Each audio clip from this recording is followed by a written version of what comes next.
setiap orang yang kenal Islam, apalagi menikah karena Allah, itu harus ada 3 alasan itu. Tanpa ada alasan itu, pasti dia nggak akan menemukan tujuan yang jelas. Nikahnya sekedar FOMO. FOMO nikah. Ngetren ini ya. Melu-melu tak gitu. Melu kayak alasannya nggak jelas. Nggak jelas.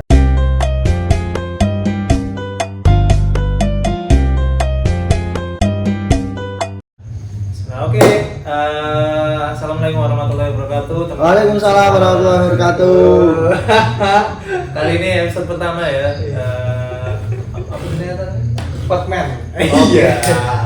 Episode pertama yaitu Potman, atau nanti bisa teman-teman tahu yaitu AMPM, nama lainnya juga AMPM Aspirasi Muslim Potman. Ya, podcast idaman. Ya. Potman. Jadi itu singkatannya ya, podcast idaman. Nah nanti secara garis besar kita akan membahas diskusi santai terkait mungkin masalah-masalah yang terjadi di sekitar kita yang mungkin dianggap apa ya, dianggap lumrah atau mungkin menakutkan dan lain sebagainya. Nah kita akan coba bedah dengan diskusi-diskusi yang insya Allah santai lah, kata berat ya. Oke, di sini saya sebagai host, nama saya Arvino dan beliau Pak Izin. Insya Allah nanti kita akan bertanya-tanya terkait seputar nikah di usia 20 tahun. Yang mana lagi gemoy-gemoy gue. 20 tahun. Nah, kira-kira apa sih yang bisa mendorong Mas Faizin ini, karena beliau kan sudah nikah di usia muda 20 tahun. Nah, nanti selengkapnya bisa kita simak di podcast idaman. Oke, baik. Mas Faizin, gimana kabarnya? Alhamdulillah baik. Masih bujang, Mas? Dokter. Kesibukannya apa Mas Faizin sekarang? Kesibukannya saya jadi bapak anak 2. Oh, terapis juga, sama juga menghandle bedegel-bedegelnya teman-teman anak muda juga. Oke, siap. Oh, jadi banyak ya, selain mengurus rumah tangga pun Mas kesibukan lain juga ada ya? Ada, masih ada. Alhamdulillah. Baik, karena kan Mas Faizin itu nikahnya di usia muda kan? Iya. Usia muda di usia berapa Mas? 20 tahun. Wah. Lagi gemoy-gemoy ya gitu. Kemudian Gensi. Iya. Lagi dukul-dukuling. Mungkin bagi teman-teman yang belum tahu, Mas Faizin ini termasuk Gen Z. Iya, Gen Z. Mas Alvin juga Gen Z. Itu juga yang dua-dua itu juga. Itu Gen Z. Oh, sana ya. Oh ya. 2 tambah 2 banyak Mas. Oh banyak ya. Sama kita ada 10. Iya. Mereka Israel itu. Ya orang juga. Oke, jadi langsung aja lah mungkin, karena mungkin teman-teman yang nonton juga pengen tahu kira-kira itu apa yang mendorong Mas Faizin itu kok tetap loh Mas menikah di usia muda gitu. Sebenarnya awalnya juga nggak tetap Mas. Tapi karena satu alasan. Jadi sebenarnya kalau saya filosofi dulu awal nikah itu ya di umur 20 tahun itu karena saya itu memiliki tujuan dulu, alasan dan tujuan khususnya. Karena 20 tahun piye ya gitu. Ada pertanyaan, aku kok non sewu ya, itu agak sensitif mungkin ya. Aku yang belum wani ketemu itu, aku nek berhubungan piye ya. Mungkin pertanyaan, aku belum siap berhubungan gitu. Itu ben pikiran gue gitu. Di usia 20 tahun, kudunya aku nyambut gawe, kerja, kuliah, malah di usia 20 tahun saya drop out kuliah, terus malah nikah. Awal mulanya gitu, karena kan ada alasan-alasan sedikit lah, nanti kita bahas bareng-bareng di diskusi. Jadi itu kondisinya malah nggak, mungkin bisa dibilang nggak kondisi yang ideal banget lah, maksudnya kan ya kita tahu di usia segitu kan harusnya emang kuliah diselesaikan dan lain sebagainya, tapi itu kan benar-benar kondisi yang nggak ideal, maksudnya dalam arti belum kerja gimana? Belum kerja, serabiatan lah. Iya. Tapi udah ada pemasukan walaupun sedikit ya, ada sedikit lah, kurang lebih ya 500.000 sebulan, itu kadang lebih dan banyak kurangnya. itu banyak seperti itu ya. Tapi kan maksudnya persepsi masyarakat itu kan Maksudnya dengan uang segitu itu apakah Iya. bisa digunakan buat hidup? Iya. Kadang seperti itu ya. Nah. Makanya dulu awal nikah itu saya juga karena ada satu ayat surat At-Tolak ayat 2 sampai 3 yang mungkin kalau teman-teman tahu kan sering masyhur lah, sering dibaca oleh Ustadz asatidz sekalian mungkin ya. A'udzubillahi minasyaitonir rajim wa may yattaqillaha yaj'al makhraja wa yarzuqhu min haitsu la yahtasib wa may yatawakkal 'ala Allahi fa huwa hasbuh. Innallaha balighul amri qad ja'alallahi likulli syai'in qadra. Jadi barang siapa bertakwa sama Allah, Allah cukupi urusannya. Barang siapa bertawakal sama Allah, Allah memberi rezeki dari arah yang tidak sangka-sangka. Disitulah saya memikir, wah, kok saya mikir rezeki saya seret ya. Seret kan rezeki hanya uang ya. Tapi kayak kehidupan kok sempit dan lapang. Terus saya sampai berpikir, wah kayaknya nikah suatu yang anti mainstream nih. Gen Z gitu deh. Gen Z. Kayaknya nikah ini kayak anti-mainstream gitu loh. Berarti mah WOT beda ya. Karena kan pemikiran orang itu ketika dengan mohon maaf dengan penghasilan segitu kan sih WO-nya saya akan cari kerja terus kuliah lebih tinggi lagi untuk mendapat kerja yang lebih layak, bisa dibilang seperti itu. Cuma kan WO-nya jelas kan beda ya. Betul. Dengan Anti mainstream. Karena ya pertama penasaran, karena kalau umur 20 penasarannya. Ya, betul. Penasarannya, tapi rasa penasaran terus disalurkan. Dan kebanyakan sekarang Gen Z itu rasa penasarannya itu nggak tersalurkan, Mas. Iya. Jadi dia hanya penasaran saja di pikiran dan akhirnya stres, asam lambung, depresi. Nah terjadi kan gitu. Iya. Karyawan juga kayak. Nah itu betul itu. Betul itu. Sering sariawan, asam lambung gitu. Penyakit anak itu asam urat gitu.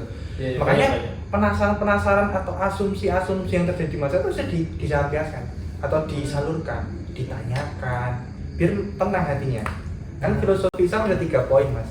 Ya. Yang pertama itu Islam itu memuaskan akal, menenteramkan jiwa. Ya. Yang ketiga sesuai dengan fitrah manusia.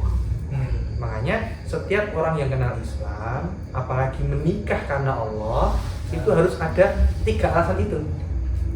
Tanpa ada alasan itu, pasti dia nggak akan menemukan tujuan yang jelas. Nikahnya sekedar FOMO. FOMO nikah. Ngetren iki ya. Melu-melu tak gitu. Melu kayak Alasannya nggak jelas. nggak jelas terjadi. Nah, Mas Arvin udah nikah belum? Alhamdulillah belum. Oh. Alasannya kenapa nih kan gitu kan? Tadi kan udah alasan saya menikah di. Nah, kalau Mas Arvin kenapa? Belum laku. Ya itu satu juga. Itu belum laku ya.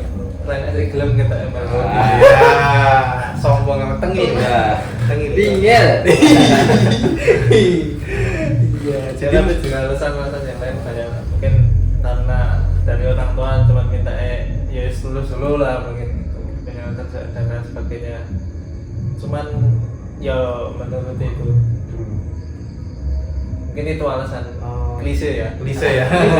Ya jadi mungkin gini ya Mas, kalau saya simpulkan dari problematika masyarakat sekarang kan, atau kalangan anak muda atau kan usia 30 tahun juga belum menikah dan sebagainya, kadang nunggu mapan ya kan? Iya. Nunggu mapan, nunggu punya rumah dulu, nunggu penghasilan tetap dulu. Dan yang saya lakukan itu bertolak belakang.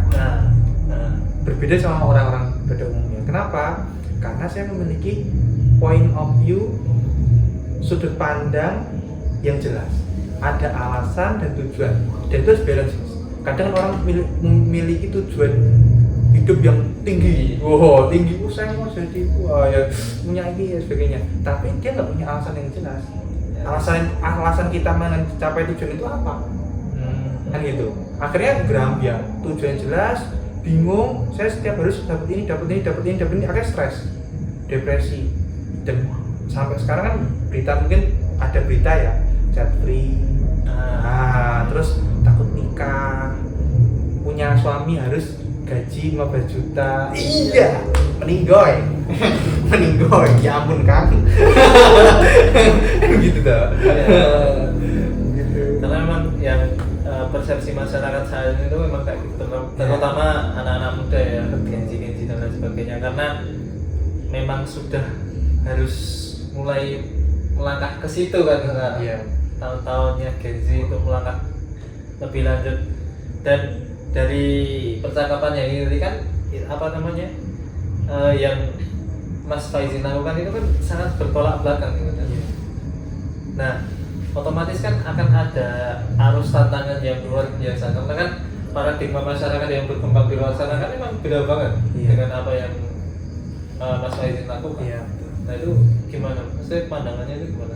Cara Mas Faizin menghadapi itu? Menghadapi itu ya.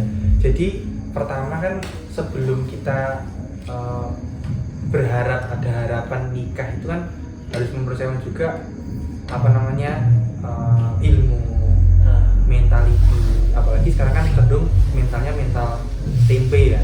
Mentalnya mental bukan mental lagi mental kesatria, mental pangeran, mental seorang pejuang, pahlawan dan sebagainya. Itu karena tadi mungkin dari imbas asumsi yang masyarakat, opini yang beda di masyarakat dan dikonsumsi mental-mental. Makanya kan apalagi sekarang media sosial ya, kencang banget, informasi bebas. Informasi bebas. Ada 3 poin lah kalau saya lihat. Setiap informasi itu nggak semua kita terima.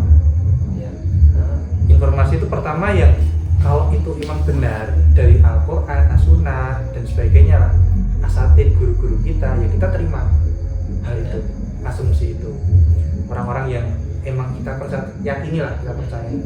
Yang kedua asumsi informasi dari yang harus kita kelola seperti di masyarakat, apalagi ya Indonesia negeri gibah.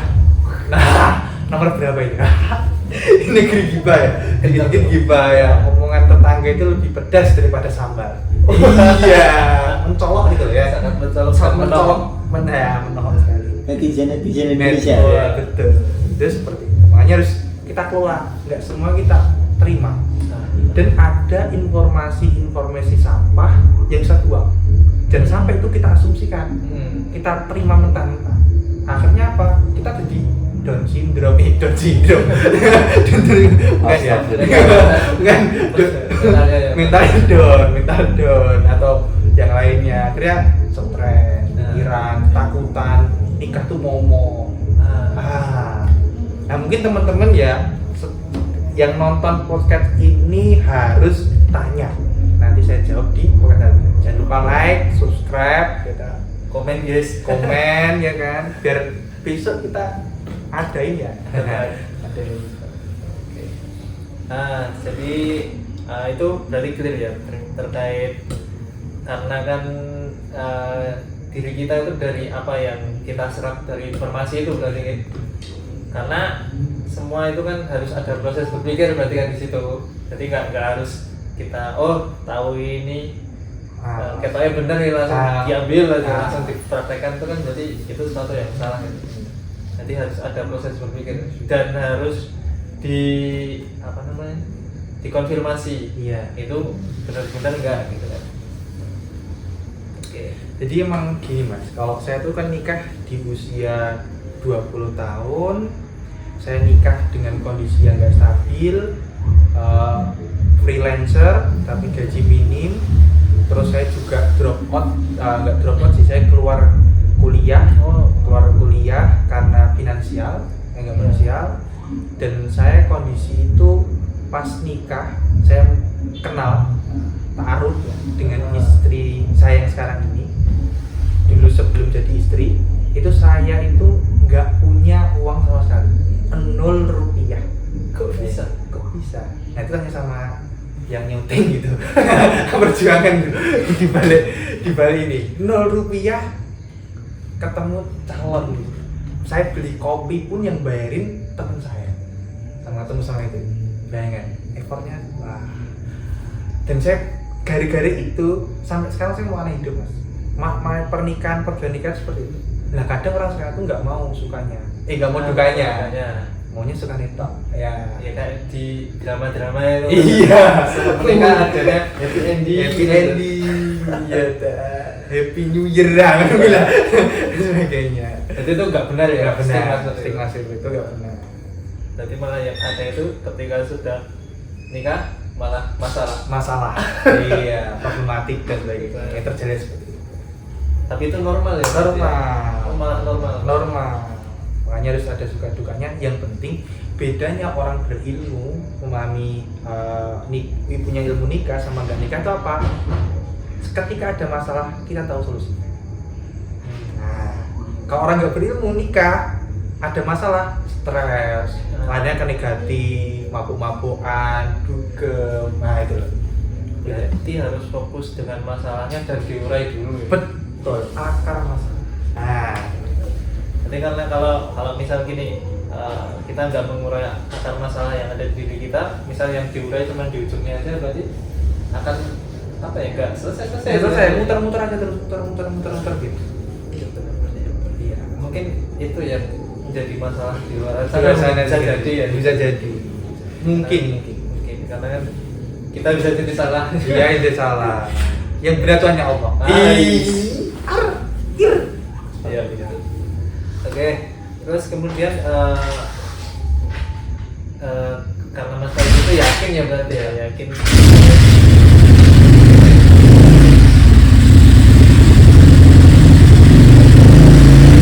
Ya. Oke, tadi kan Mas Faiz itu benar-benar yakin lah. Iya. Karena kalau yakin ini mau nikah nih. Iya. Tapi kan untuk calon itu otomatis kan itu milih. Ya. Ada proses memilih di situ. Ya. Itu gimana cara Mas itu memilih? Mungkin banyak orang-orang di sana yang bingung juga. Gimana cara memilih pasangan yang tepat kalau udah yakin benar-benar itu apa? Ya. Gimana gitu? Jadi saya bicara faktor dulu ya. Jadi kan kalau perempuan itu, kalau muda, perempuan yang umur 20-an lah, biasanya tuh yang nyari itu spek nabi gitu. Oh, iya. Spek nabi, mapan gaji segini. Tidak. Oh, Enggak. Itu ani-ani apa enggak? Astagfirullah. Jadi speknya tinggi. Tapi kebalikannya kalau laki-laki di usia 20 tahun tuh speknya tuh ini enggak ada ya, tapi biasa aja, yang penting mau sama aku. Kayak tadi Mas Abi, kan belum ada yang mau kan. Ini kan banyak yang mau, cuma belum kerasa aja gitu. Tapi menarik Mas, maksudnya kok bisa gitu ya? Maksudnya kenapa dari sisi laki-laki itu maksudnya ya yang penting inilah tujuannya itu jelas sesuai tujuan, walaupun mungkin track yang diambil mungkin beda ya. Mungkin beda dengan si perempuan. Dan yang menarik itu gini, kenapa kok yang perempuan itu malah kok bisa gitu ya? Iya. Biasanya kan harus ini ya. Itu kira-kira kenapa? Soalnya itu menarik sih. Kalau saya logikanya gini Mas, kalau perempuan usia muda itu biasanya seperti itu, idealis lah, mapan sebagainya. Tapi semakin perempuan itu tua, semakin luntur idealisnya. Berkebalikan dengan laki-laki. Laki-laki itu kalau muda itu yang nggak idealis, yang penting mau gitu. Tapi semakin laki-laki itu tua, semakin di usia 30-an kan itu semakin idealis. Kemarin saya ada dapat orang tuh usia 40 tahun mau cari istri, ya saya carikan kan gitu. Ada yang cari. Carinya, Mas ini ada teman saya, mbak saya usia 30. Carinya sih ngobrol 19 tahun loh. Tapi itu, itu mana? Itu mana yang mau sampai usia 40 tahun? Malah kembalikan. Makanya saya balik juga solusinya. Kalau laki-laki di usia muda cari yang idealis, yang perfect, baik agamanya, hartanya, keluarganya, dan wajahnya enak dipandang. Karena nanti relatif.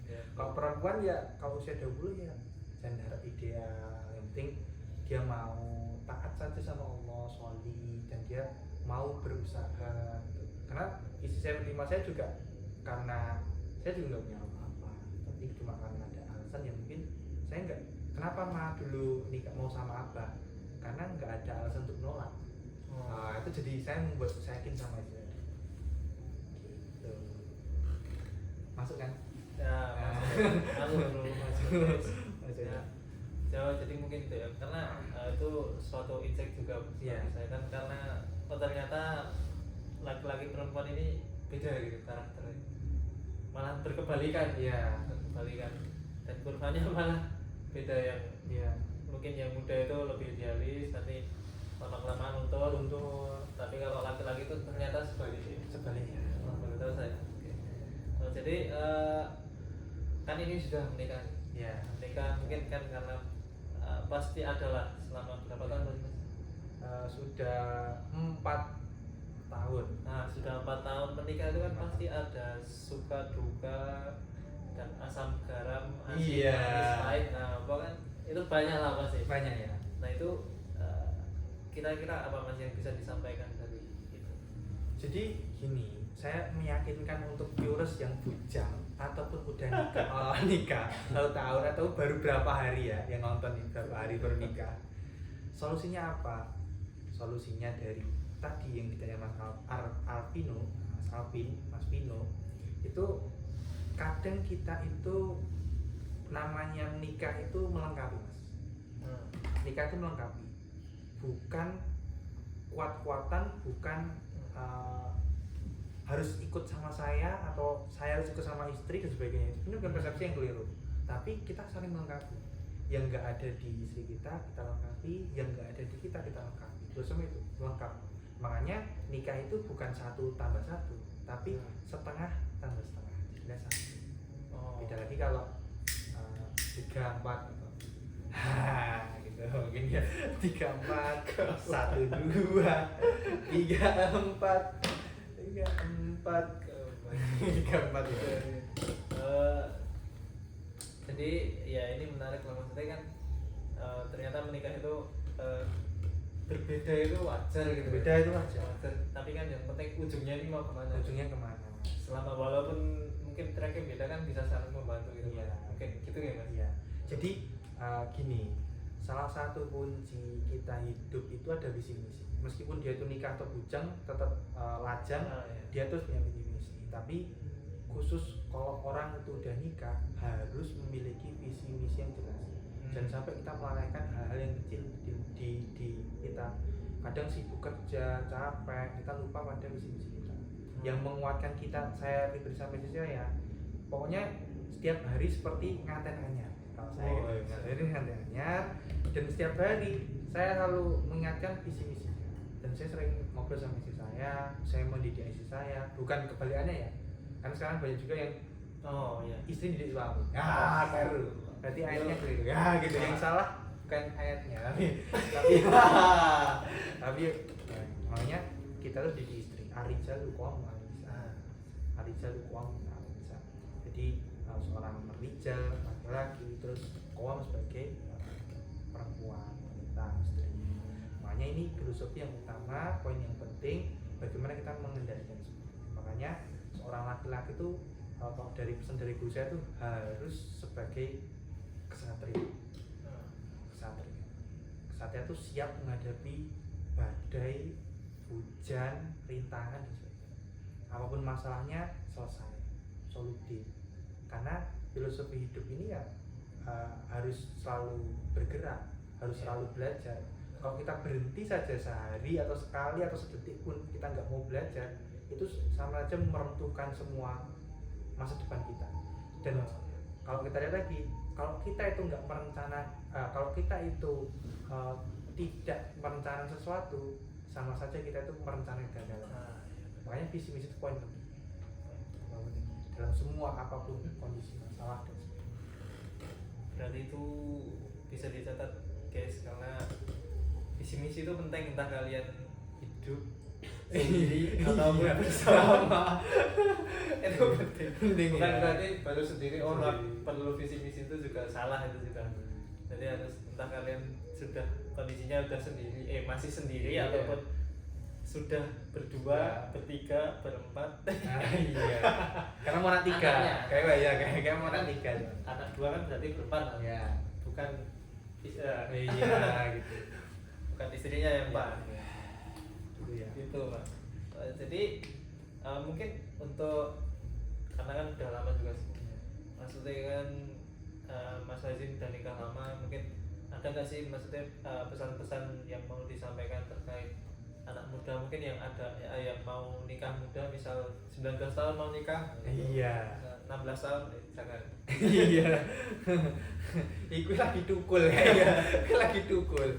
Mungkin ada yang mau disampaikan. Oh iya, kalau saya sih apapun kondisinya, apapun situasi yang jenengan rasakan, entah orang itu broken home, punya masalah apa, Down syndrome, mental down atau dan sebagainya, atau growth yang sering terjadi sekarang ini, fokuslah kepada tujuan, selalulah belajar kepada siapapun dimanapun, dan tetaplah continue atau konsekuen atau istiqomah lah dalam belajar menuntut ilmu kepada siapapun, kepada guru-guru kita, kepada teman-teman kita bangun suasana positif, habits, positive thinking, dan semuanya vibrasinya harus positif. Karena yang bikin kita itu sekarang tuh rusak karena kita terpengaruh oleh vibrasi negatif, netting, dan sebagainya. Makanya selalu positif. Jadi gitu guys, jadi kita itu harus terbiasa berpikir positif. Karena kalau nggak berpikir positif, otomatis yang negatif ini masuk. Iya, betul.